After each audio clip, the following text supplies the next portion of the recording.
मागील महिनाभरात ठाणे जिल्हा शासकीय रुग्णालयात तंबाखू सेवनामुळे मौखिक कर्करोगावरील दुसरी यशस्वी शस्त्रक्रिया करण्यात आली आहे। कर्करोगाचा शस्त्रक्रियेचा खर्च मोठा असल्याने सर्वसामान्य रुग्णांसाठी हे रुग्णालय आधारवड ठरताना दिसत आहे। शस्त्रक्रिया झाल्यानंतर ज्योती यांना अश्रू अनावर झाले आणि त्यांनी त्याच पाणावलेल्या डोळ्यांनी मायेची थाप देत सिव्हिल रुग्णालयाचे आभार व्यक्त केले। ठाण्यात राहणाऱ्या ज्योती या 50 वर्षीय महिलेला तंबाखू खाण्याची सवय होती, त्यामुळे त्याचा त्रास त्या महिलेला होऊ लागला होता। त्यातच गेल्या अनेक दिवसांपासून त्यांची जीभही जाड झाली होती। बोलताना आणि जेवताना त्यांना भरपूर त्रास होत होता। दरम्यान सिव्हिल रुग्णालयात त्या संदर्भात ज्योती आल्या होत्या, त्यावेळी जिभेची त्यांनी बायोप्सी केली असता तिच्या जिभेचा कर्करोग झाल्याचं निदान झाल्यावर जिभेची शस्त्रक्रिया करण्याचं ठरलं। ठाणे जिल्हा शल्यचिकित्सक डॉक्टर कैलास पवार, अतिरिक्त जिल्हा शल्यचिकित्सक डॉक्टर धीरज महांगडे यांच्या मार्गदर्शनाखाली ज्योती यांच्या जिभेवरील कर्करोगाची शस्त्रक्रिया करण्यात आल्याची माहिती दंत शल्यचिकित्सक डॉक्टर अर्चना पवार यांनी दिली आहे।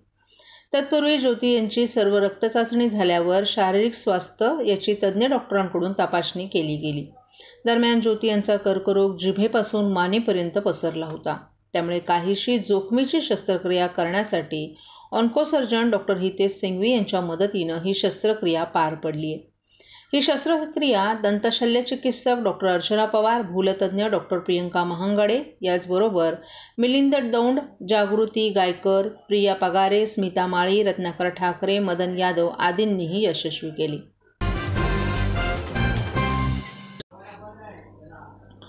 संसदेच्या पावसाळी अधिवेशनातील कामकाज सुरू असताना विरोधी पक्षनेते राहुल गांधी हे नीट परीक्षेसंदर्भातील पेपरफुटीच्या विषयावर बोलत असतानाच अचानकपणे त्यांचा माईक बंद करण्यात आला होता। हा प्रकार अत्यंत निंदनीय असून भारताचे सर्वोच्च सभागृह असणाऱ्या लोकसभेच्या पवित्र वास्तूत विरोधकांचा आवाज दाबून लोकशाहीचा गळा घोटण्याचा अश्लाघ्य प्रकार मोदी-शहा बिर्ला या त्रिकुटाकडून घडला आहे। याच पार्श्वभूमीवर या लोकशाही विरोधी घटनेचा निषेध करण्यासाठी धर्मराज्य पक्षाच्या वतीनं नुकतंच ठाणे रेल्वे स्टेशन प्लॅटफॉर्म क्रमांक 1 बाहेरील पदपथावर मूकनिदर्शनं करण्यात आली। यावेळी धर्मराज्य पक्षाच्या वतीनं सत्ताधारी भाजप महायुतीचा तीव्र निषेध करण्यात आला। यावेळी धर्मराज्य पक्षाचे अध्यक्ष राजन राजे, सर्व पदाधिकारी, कार्यकर्ते आणि नागरिक मोठ्या संख्येनं सहभागी झाले होते। सीईटी आणि नीट परीक्षांचे फुटलेले पेपर आणि कोकण पदवीधर मतदारसंघाच्या निवडणुकीत मतदान करण्यासाठी काही शिक्षकांनी पैसे घेतल्याचं समजतंय। दोन्ही घटनांमध्ये शिक्षकी पेशा बदनाम झाला असून या प्रकरणाची चौकशी व्हायला हवी अशी मागणी एका पत्रकार परिषदेत ठाणे शहर काँग्रेस कमिटीचे अध्यक्ष ॲडव्होकेट विक्रांत चव्हाण यांनी केली आहे। सर्व मेडिकल फील्डच्या ॲडमिशनकरिता 24 लाख विद्यार्थी बसले होते।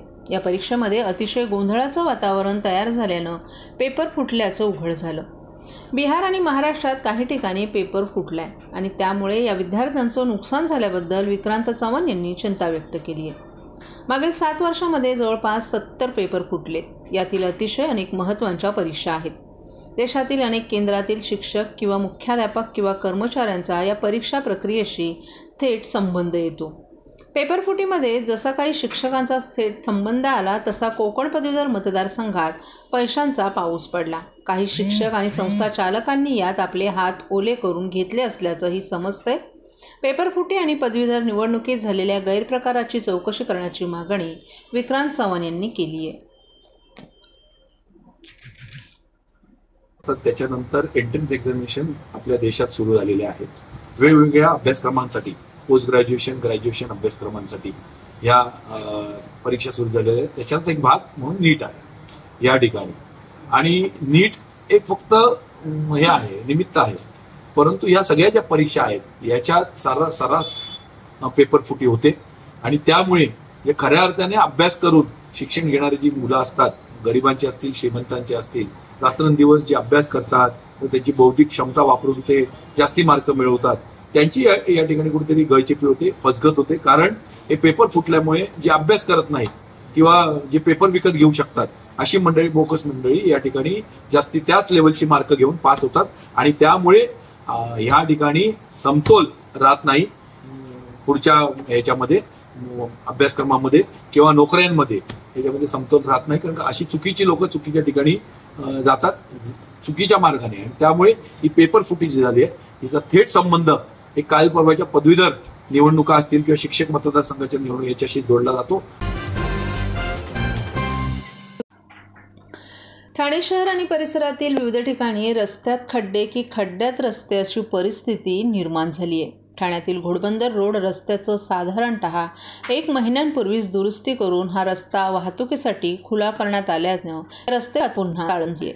15 दिवस वाहतूक बंद करून बनवण्यात आलेला रस्ता 5 दिवसांच्या पावसात पुन्हा खराब झालाय. तासनतास ट्रॅफिकमध्ये उभं राहून नागरिकांनी प्रशासनाला सहकार्य केलं होतं, परंतु त्याची परतफेड म्हणून पुन्हा खड्डे आणि पुन्हा तोच त्रास सहन करावा लागतोय. त्यामुळे नागरिक त्रस्त झालेत. राज्य सरकारनं माझी लाडकी बहीण योजना जाहीर केली असून त्यामध्ये 1000 ते 1500 रुपये देण्याची घोषणा केली आहे. मात्र संतप्त पुरुषवर्ग यांनी आपल्या लाडक्या भावाला 1000-1500 रुपये देऊ नका, परंतु एक चांगला रस्ता द्या, म्हणजे कोणाचा बाप, कोणाचा नवरा, कोणाचा भाऊ आणि कोणाचा मुलगा रस्त्यात जाणार नाही असं म्हटलं आहे. दक्ष ठाणेकर नागरी दीपक जाधव यांनी पत्रकारांशी बोलताना या समस्येबद्दल अधिक माहिती दिली. त्यांनी प्रशासनाला त्वरित उपाययोजना करण्याचं आवाहन केले.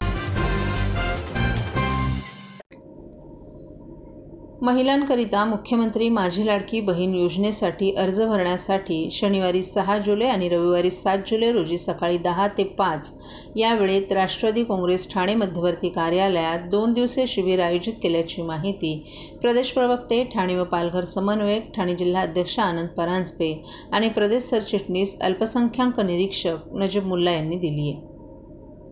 या योजनेचा अर्ज भरण्यासाठी आवश्यक कागदपत्रांमध्ये आधार कार्ड, अधिनिवास प्रमाणपत्र, जन्म प्रमाणपत्र, शाळा सोडल्याचा दाखला, अधिनिवास प्रमाणपत्र उपलब्ध नसेल तर महिलेचं 15 वर्षांपूर्वीचं रेशनिंग कार्ड, मतदार ओळखपत्र, जन्म प्रमाणपत्र, शाळा सोडल्याचा दाखला, पिवळे किंवा केसरी रेशनिंग कार्ड, अर्जदाराचं हमीपत्र, बँक पासबुक, अर्जदाराचे फोटो, महिलेचा जन्म परराज्यातील असल्यास पतीचं अधिनिवास प्रमाणपत्र, 15 वर्षांपूर्वीचं रेशनिंग कार्ड, मतदार ओळखपत्र, जन्म प्रमाणपत्र, शाळा सोडल्याचा दाखला, सोबत मूळ कागदपत्र आणि एक झेरॉक्सची प्रत आणावी.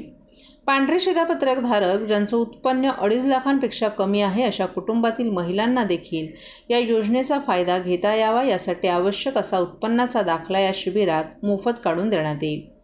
पांढऱ्या शिधापत्रकाधारकांना उत्पन्नाच्या दाखल्यासाठी आवश्यक कागदपत्रांमध्ये Aadhaar card, PAN card, rationing card, photo, मागील 3 महिन्याचं लाईट बिल, शेजाऱ्यांचं आधार कार्ड, अपडेट केलेलं पासबुक आणावं. महिलांनी मुख्यमंत्री माझी लाडकी बहीण योजनेत मोठ्या प्रमाणात लाभ घ्यावा असं आवाहन प्रदेश प्रवक्ते, ठाणे व पालघर समन्वयक, ठाणे जिल्हा अध्यक्ष आनंद परांजपे आणि प्रदेश सरचिटणीस अल्पसंख्याक निरीक्षक नजीब मुल्ला यांनी केलं आहे.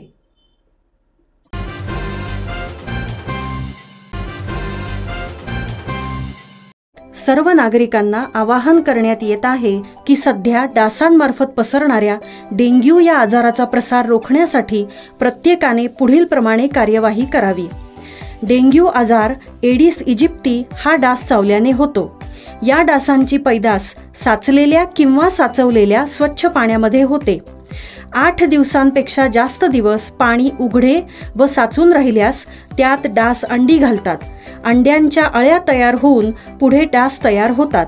यासाठी आपल्या घरातील पाणी साठे, उदाहरणार्थ बॅरल्स, पिंपे, टाक्या, हौद, रांजणे इत्यादी दर आठवड्याला रिकामे करून घासून पुसून कोरडे करून पुन्हा भरावे. 1 दिवस कोरडा दिवस म्हणून पाळावा. पाणी साठ्यांना घट्ट झाकणे बसवावीत किंवा जुनी साडी, चादर, धोतर यांनी बांधून झाकून ठेवावीत, म्हणजे डास त्यात जाऊन अंडी घालणार नाहीत. घराच्या गच्चीवर, आजूबाजूला, अंगणात कोठेही पाणी साचू देऊ नये. भंगार सामान उघड्यावर टाकू नये. उदाहरणार्थ टायर्स, प्लास्टिक सामान, कुंड्या, टाकाऊ वस्तू इत्यादी. अशा सामानात पावसाचे पाणी साठून त्यात डेंग्यूच्या डासांची पैदास होते. घरातील कूलर्स, फ्रीजच्या पाठीमागील ट्रे हे देखील वेळोवेळी कोरडे करावेत. लक्षात ठेवा, नुसत्या फवारणीने डास घनता कमी होत नाही, तर त्यासाठी डास पैदास ठिकाणे नष्ट करणे ही आपल्या सर्वांची जबाबदारी आहे. कोणताही ताप अंगावर न काढता जवळच्या शासकीय रुग्णालयात मोफत औषधोपचार घ्या. अशा प्रकारे नागरिकांनी सहकार्य केल्यास डेंग्यूचा प्रसार रोखणे सहज शक्य आहे.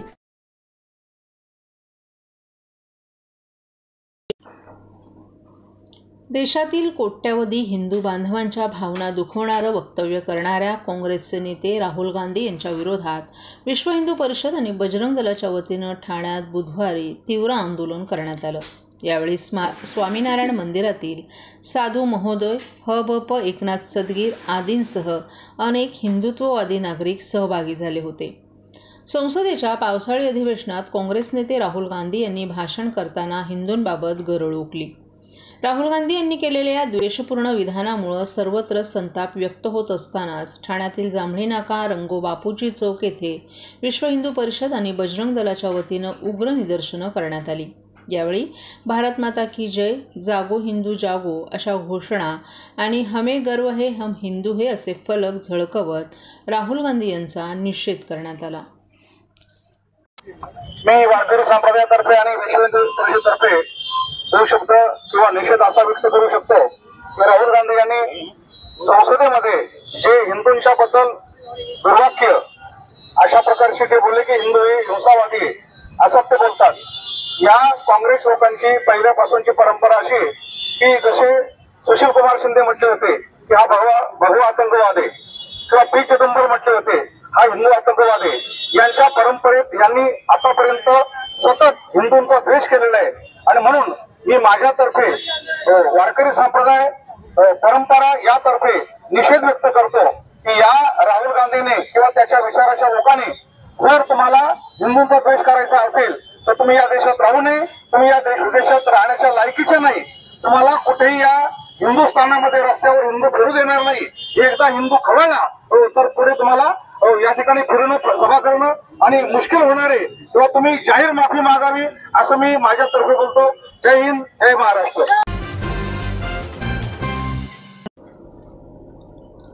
ठाणे महानगरपालिकेच्या वतीनं ठाणे स्मार्ट सिटीच्या माध्यमातून बांधण्यात येणाऱ्या नवीन रेल्वे स्टेशनबाबत बुधवारी केंद्रीय रेल्वे मंत्री अश्विन वैष्णव यांच्या समवेत झालेल्या बैठकीत नवीन ठाणे रेल्वे स्टेशनच्या परिचालन क्षेत्रातील सर्व कामं रेल्वे मंत्रालयाच्या वतीनं करण्यात येतील अशी ग्वाही देण्यात आली आहे.